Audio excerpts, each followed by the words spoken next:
Welcome back, subscribers. Just wanted to pop on here and um, give you some advice because I figured out the reason why a lot of the people tune in, all four of you tune in, is because you're really looking for advice. I realize I've got this kind of popularity like James Canup has. You know, that famous singer that sings Looking for a City. Um, I probably have that same popularity. A lot of people look up his videos all the time, especially with his video of singing with goats. Similar, in a similar way, my advice is really necessary for a lot of people. So make sure I don't let you down. Just going to tell you the world's coming to an end, and we're facing a dire situation. You should all be scared and be preparing for it. And the way to prepare is by learning how to live off the land and being aware of what's going on, not burying your head in the sand like half my family who went to Florida to try and escape the reality of the world coming to an end. That is not how you prepare, okay? So I'm going to give you some tips and tricks on how to live off the land. I know a lot of people really value my advice on that. So anyway, I'll give you some tips and tricks today on how to be preparing for the end of the world. So stick with me as we go through the day. Okay, so one of the first tips I have is, if you want to live off the land, get yourself a fishing pole and just plan on doing a lot of fishing. You know, you can live off of fish if you know how. If you're like me, you'll probably die, but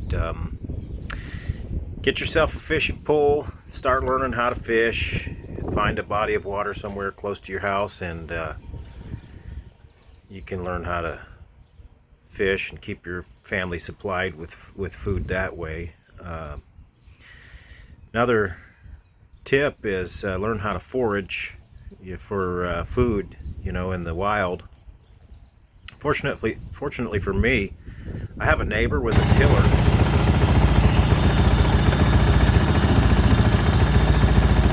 And my foraging usually is going to be around his house. I'm going to have Tim, I'm really going to encourage him to plant a big garden this year and see if I can,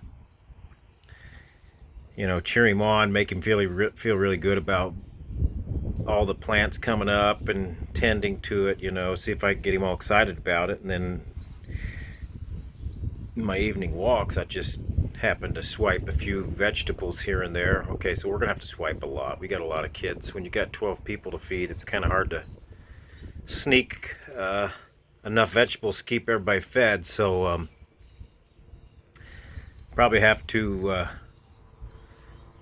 tell him that there's a lot of deer and rabbit stuff, you know, needs to be on guard against. But anyway, if you want to live off the land, you're going to have to learn how to forage and figure out what plants are edible. I did find out that dandelions are edible.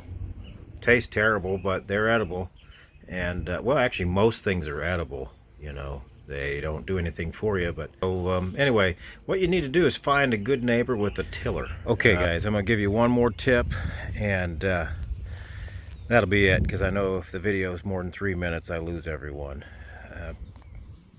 Everyone being all two of you that are left. Anyways, you got to remember, living off the land there's 3 F's in living off the land. There's fishing, there's foraging, and there's farming. Okay, so what you need to do, you need to be friends with the neighbor who's a farmer.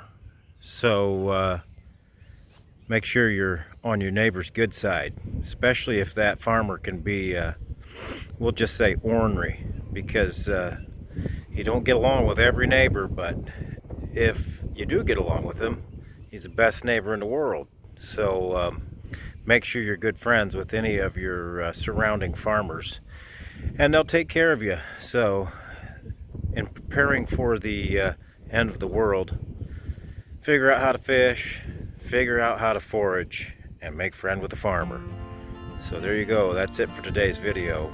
And tune in next time, because I know you're all sitting on the edge of your seat waiting for this super great advice.